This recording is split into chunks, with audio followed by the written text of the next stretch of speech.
जय माता दी मित्रों, कैसे हो आप सब। आशा करते हैं आप सब अच्छे होंगे, खुश होंगे। मित्रों, आज का हमारा विषय है, क्या अशुद्धि में भी पूजा पाठ मंत्र जाप किया जा सकता है। मित्रों, आज का विषय जो है ये बहुत ही महत्वपूर्ण है और ये उन सब भक्तों के लिए है जो माँ काली की आराधना करती हैं, पूजा पाठ करते हैं।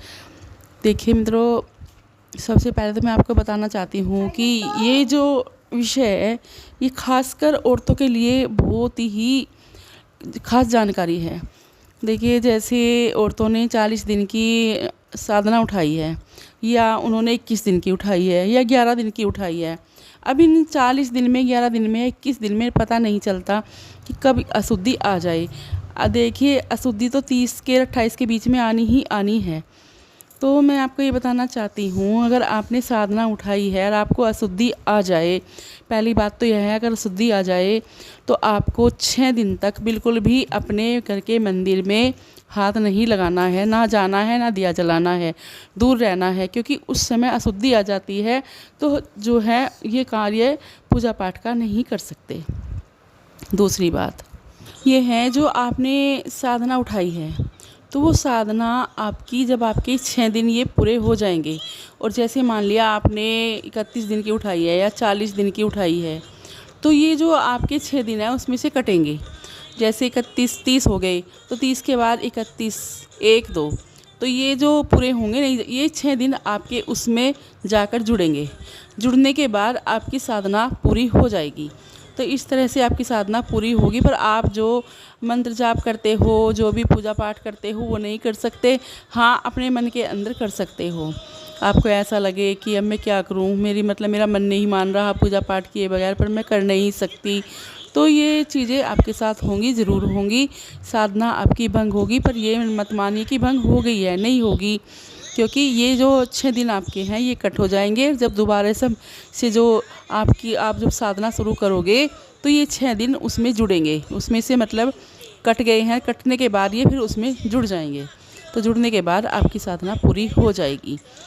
अब मैं आपको एक बात और बताना चाहती हूँ। मान लिया आपने 5 शनिवार बोले हैं कि मुझे 5 शनिवार तक व्रत करने हैं शनिदेव के, और 5 शनिवार में आपको बीच में अशुद्धि आ गई और आपने संकल्प लिया है कि मुझे पूरे 5 करने हैं। अब आप ये सोचोगे कि क्या करूं, कि मेरा तो ये 5वां शनिवार है, अगर ये मेरा व्रत ना हुआ तो मेरे 5 का संकल्प कैसे पूरा होगा। तो मैं ये भी आपको बताना चाहती हूँ। देखिए, उस शनिवार को आप छोड़ दीजिए। उस दिन आप ना तो व्रत करिए और ना ही आप पूजा पाठ कीजिए, क्योंकि अगर आपने किया भी तो देवी देवता जो है इस समय में व्रत, आप पूजा पाठ कुछ भी नहीं मानते, आपका कुछ भी नहीं लगेगा। तो इस समय पे मत कीजिए। ये जो एक शनिवार आपका बचा है, ये शनिवार जब आप नहा धोकर पूजा पाठ करोगे तो ये उसमें दोबारा से जुड़ जाएगा। जुड़ने के बाद आपके पूरे 5 हो जाएंगे।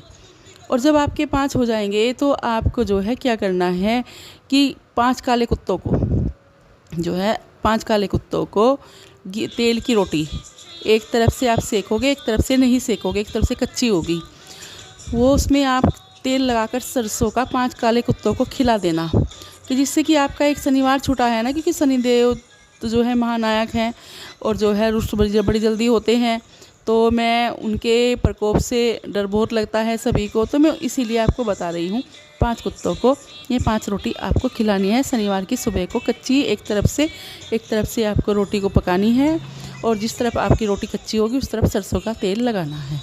तो इस तरह से आपके पूरे 5 शनिवार हो जाएंगे।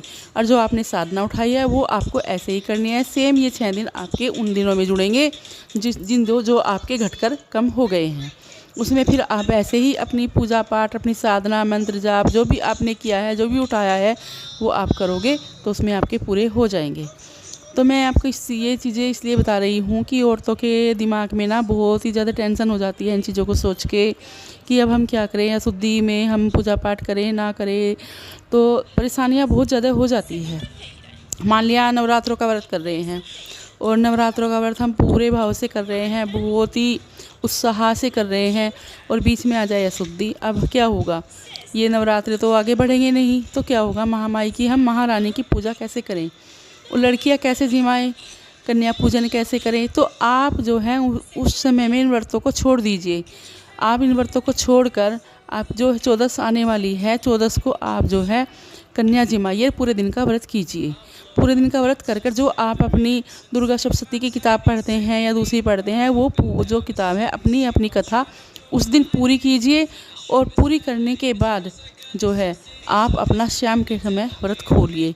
जो कन्या पूजन है वो सुबह को कीजिए और अपना उस उपवास शाम के समय खोलिए, वो भी दुर्गा सप्तशती की किताब पूरी करके, हवन करके अच्छे तरह से आप शाम के समय अपना व्रत खोलकर अपना जो आपके नवरात्रे हैं वो आपने पूरे कर सकती हो।